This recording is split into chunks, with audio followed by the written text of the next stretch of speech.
Então, assim, por isso que a gente admira. O cara infartou. Aí o cara viu o mapa da morte na frente dele, passando aquele filme. E aí ele teve uma experiência emocional corretiva. Nunca mais eu passo por isso aqui. Eu vou morrer de uma morte natural. Isso aqui, não. Entendo. E você tinha falado do leite e do glúten. Sim. Você falou que eles eram... qual foi a São os palavra? campeões de processo inflamatório. Eles inflamam. Né? E aí, quais são os malefícios de você se alimentar com alimentos que te inflamam, assim? Perfeito. A atividade elétrica de baixas frequências, que é muito comum na medida em que você vai, por exemplo, um bebê, quando nasce, ele tem muita presença de onda delta e teta. São frequências muito baixas que têm potência. Ele não criou o alfa dele, não tem beta e por aí vai. À medida que você vai evoluindo e crescendo, inclusive a atividade elétrica, ela segue e respeita uma parábola, então ela vai subindo e cria um pico alfa máximo ali, que é na meia-idade, quando você é um jovem adulto ali que está no seu auge da sua performance de trabalho, de tudo, e depois ela vai perdendo potência e ficando um pouco mais lenta de novo, que é o processo do envelhecimento natural. E isso pode ser revertido, tá? Aí na neuroinflamação, o que é que acontece? Você começa a ter picos de atividades lentas com uma potência muito alta, que quem está estimulando é aquele tipo de alimento. Então você começa a ter uma briga no cérebro de picos lentos tentando interferir na tua velocidade, na tua performance cognitiva, de memória, de atenção, de vivência dos sentimentos, de desdobramento da espiritualidade, do propósito. Então, barra tudo. Barra tudo. Por exemplo, desde os primórdios, intuitivamente, um monge, um sujeito de alto nível de religião que está trabalhando, a dieta é restritiva. Jesus, para encontrar a iluminação, ficou quantos dias sem comer? Buda, e por aí vai. Por que esse processo de restrição é importante, afinal, né? Então você vai se limpando, se purificando ali. Chega um momento, e é preciso falar muito isso, o primeiro alimento do cérebro é o oxigênio. A gente não suporta 5 minutos sem oxigênio. O primeiro alimento do cérebro para gerar combustão, como se faz numa mera repetição de um motor a gasolina, a óleo, se não tiver oxigênio não tem combustão. É como nós, entende? Que tipo de alimentos que seria melhor, assim, da gente comer para ter Perfeito. para o cérebro ficar mais feliz? Isso, aí entra a linguagem, né, dos busters cognitivos, né, que são suplementos ou alimentos ou superalimentos que são muito satisfatórios para o cérebro, né? Por exemplo, as gorduras boas, aí, as oleaginosas, o ômega 3 que está no peixe, que você consome em cápsula, enfim. Poderia falar de uma grande variedade aqui, não vou me estender muito para não entrar nessa coisa da seara da nutrição, mas é aquela lógica que a gente está vendo o tempo todo nas redes sociais, né, de se discutir uma alimentação que envolve muito mais descascar do que desembalar, por exemplo. Né? Olha que termo bacana, né? Dr. Baracate gosta de falar muito isso, né? Descaste mais, desembale menos, por exemplo. Né? Então, assim, olha que coisa curiosa. Um suco de laranja, inofensivo. Para você ter um copo de 500 ml de suco de laranja, às vezes você espreme 20, cara. Você tem um supra-sumo ali de frutose. E como se não bastasse, a gente adoça. Como se não bastasse, a gente adoça com açúcar refinado, que já é um alimento ultraprocessado, uma substância ali ultraprocessada, que cai direto na corrente sanguínea, pum, um pico glicêmico. Aí o cérebro tá lá animado, rapaz, que explosão é essa disso aqui? Daqui a pouco, cai tudo. Então tudo pro cérebro, novo, né? tudo pro cérebro é terapêutico, ó, uma subida gradativa lenta e constante, uma descida gradativa lenta e constante. Tudo que sobe de vez, cai de vez, por exemplo, a gente não pode eletroestimular tum. O ideal é ir subindo, que a gente chama de uma rampa ali, e um ramp up descendo, ramp down descendo. Entendi. Entendeu? E além do leite e do glúten, então, os próprios oleaginosos é uma coisa tão assim, porque existem dietas até personalizadas, né? Porque tem gente que tem intolerância ou hipersensibilidade até a alimentos considerados saudáveis. Por exemplo, o ovo. O ovo é um alimento que tem tudo que a vida precisa dentro do ovo. Tem proteína, tem tudo ali. Mas tem gente que é intolerante ou alérgico a ovo, por exemplo. Mas claro que no geral, assim, ó, uma proteína, as oleaginosas, que traz o óleo bom, né? Porque o cérebro é 1,5 kg de gordura, como a gente falou. Né? É interessante pensar nas suplementações. E eu gosto muito de fazer um comparativo, né, saindo já um pouco dessa perspectiva do alimento, partindo do pressuposto das pessoas que alimentam bem, né? Você começar a entender que isso eu aprendi muito na Holanda, na estadia da gente lá, que a gente foi para aprender autorregulação com neurofeedback, uma imersão fortíssima. E aí o palestrante ele coloca para a gente que uma das coisas mais importantes que ele queria que a gente absorvesse era exatamente isso, fazer uma leitura da performance humana. Então você nasce ali com 10% da tua capacidade, sem cognição praticamente nenhuma, só um processo instintivo.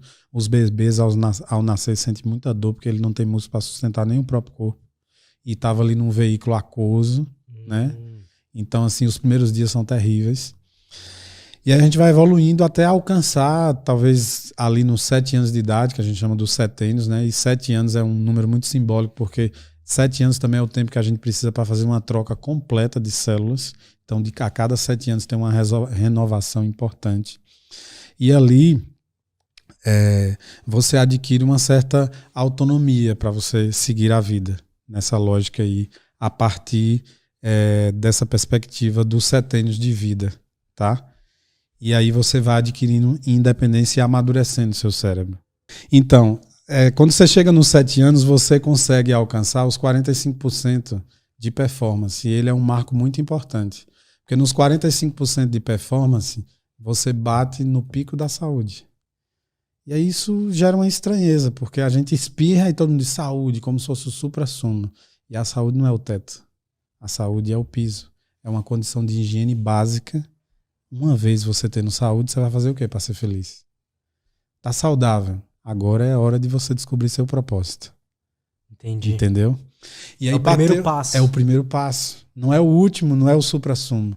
A gente passou por períodos de tanta sofrimento e fragilidade que ficou estigmatizado que ter saúde era o suprassumo e aí você lutou pela saúde, tá saudável, ficou feliz pelaquilo e pronto, acabou. Mas não, ter saúde é uma condição básica para você pensar num propósito além dos vegetais, de crescer, de nascer, crescer, reproduzir e morrer. Então, uma vez que você tem saúde, aos 23 anos, 21 anos de idade, aos 30, aos 40, você vai fazer o quê para ser feliz? Então, você começa a entrar no tripé do propósito. Primeiro, eu entrego um resultado para mim.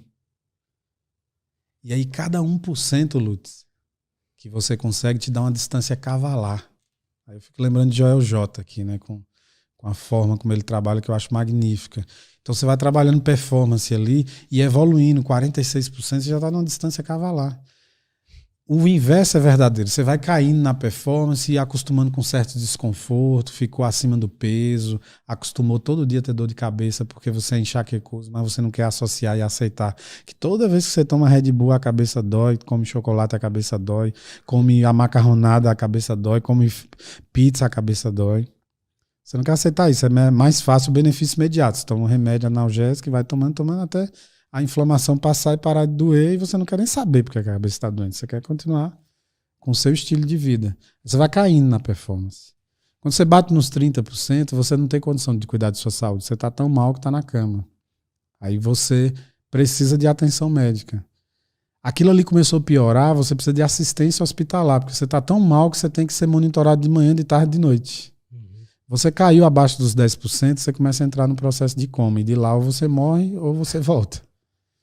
E aí o que é que acontece? A crise hoje do meio dos planos de saúde e a crise hospitalar. Que a alta do paciente é dada para ele ir para casa, até porque é muito angustiante ficar num ambiente hospitalar, e eu acho isso até assertivo, é dado antes do sujeito encontrar, bater nos 45%. E ele vai ilusoriamente para casa achando que ele está bom, que ele está pronto. Ele começa a repetir o mesmo modus operandi, ou ele não tem orientação para saber o que é que ele vai fazer para evoluir na performance e não só deixar de ficar doente, mas evoluir com a performance, com a saúde dele. Então, assim, por isso que a gente admira. O cara infartou. Aí o cara viu o mapa da morte na frente dele, passando aquele filme. E aí ele teve uma experiência emocional corretiva. Nunca mais eu passo por isso aqui. Eu vou morrer de uma morte natural. Isso aqui não. Tô novo, quero ver meu filho na faculdade e tal.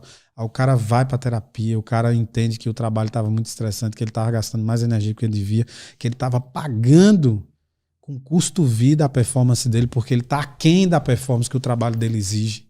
Ó que louco isso. Uhum. E ele tá pagando com o custo vida dele. E aí a saúde caindo e o cara infarta, entra no primeiro colapso.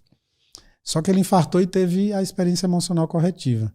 Então o médico fala, cuidado com a caminhada e tal, mas o cara vai ressignificando, vai no médico do esporte e tal, trabalhando devagar, bate nos 45%, e diz, não quero parar. Eu agora estou correndo 10 quilômetros, vou para o 21, vou correr uma maratona, vou suplementar, vou procurar quem sabe ajudar nisso aí, vou fazer eletroestimulação de corpo inteiro, vou neuromodular minha cabeça, vou ser um cara melhor, no sentido de ser um esposo melhor, um pai melhor, um amigo melhor, não vou deixar o estresse me contaminar. Eu entrei no jogo da vida. Eu entendo que a vida é um jogo. Eu estava bom, procurando ser bom em todas as áreas, mas não estava percebendo que eu não estava sendo bom para mim mesmo. Então agora eu vou ser primeiro eu. E aí o cara vai evoluindo nessa performance, passa pelos 45%, comemora e segue adiante, como se estivesse passando por um portal iniciático, meu amigo. Aí é punk. O cara só evolui e vai puxando gente. Porque a fala até orienta, gera admiração, mas o exemplo arrasta, irmão. É o que a gente falou da lógica terapêutica gaulês. É a tribo, meu irmão, seguindo adiante. Seguindo adiante, não é boiada, tá? Porque todo mundo tá na iluminação. Só entra se tiver iluminação, então não é boiada. Você aprende a pensar por si. Sim. E entender que aquilo criticamente é realmente válido fazer pela sua vida. Porque dá certo, lhe ilumina, te traz mais saúde, por aí vai. Saca? Então isso aí foi uma das coisas, inclusive mudou minha vida. Aí eu volto da Europa com essa experiência, inflamado, e disse, não, vou mudar, vou emagrecer, vou desinflamar e vou buscar a minha melhor versão, senão eu não fico pronto para o que eu quero. Então eu virei a terapia do exemplo desse processo aí, entendeu? Fui buscar o meu, fazer o meu melhor.